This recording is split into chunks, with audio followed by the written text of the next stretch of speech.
Now, as Jammu and Kashmir heads for the third phase of polling in the shadow of multiple terror attacks, the state's chief minister says there has been a backlash to what he calls chest thumping over the high turnout in the first two phases. Speaking to NDTV on the campaign trail, Omar Abdullah said it was like going into a tiger's cage and pulling its tail. He said the euphoria should have waited till all phases of polling are over. Do you believe that this election is different in other ways from the ones you've seen before? Much has been read into the high voter turnout in the first two phases, but then since then we've seen a spate of terror attacks. So how do you read the situation on the ground? Are people being too euphoric too soon? I think we got a little carried away. Why do you say that? Shouldn't we celebrate democracy? No, I'm sure we should. Absolutely. I'm one of the first people to celebrate democracy. I'm a product of democracy. But there were 5 phases in this election. I think the first phase, when we started thumping our chests and saying, okay, this was the defeat of the bullet by the ballot and the separatists were now absolutely non-existent and terrorism had been resoundingly defeated. We actually went into the tiger's cage and pulled its tail.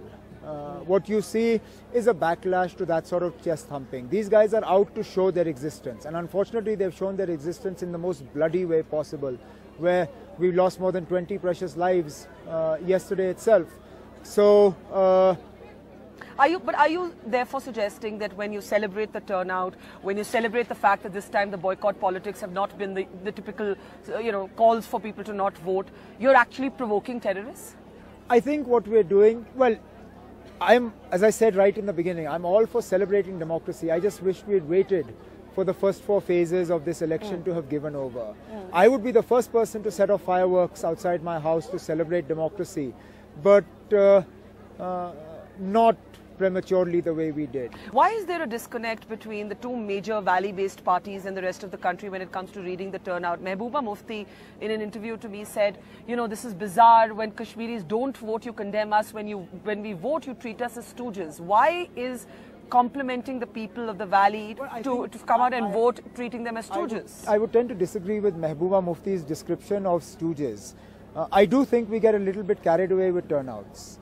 Somehow turnout is seen as a success of the election more than anything else. I think this is again a throwback to the early 90s, the previous elections where high turnouts existed. We thought that they were forced on people and people were dragged out to vote. Today you have a 70% turnout in places and there isn't a single complaint that people were actually forced to come out and vote. So while I agree with her that we pay far too much attention to turnouts, I'm not sure stooges is quite the way I would have described it. And you can watch that full interview tonight at 9:30 on NDTV 24/7. The full interview with Jammu and Kashmir Chief Minister Omar Abdullah. That's tonight at 9:30 on NDTV 24/7.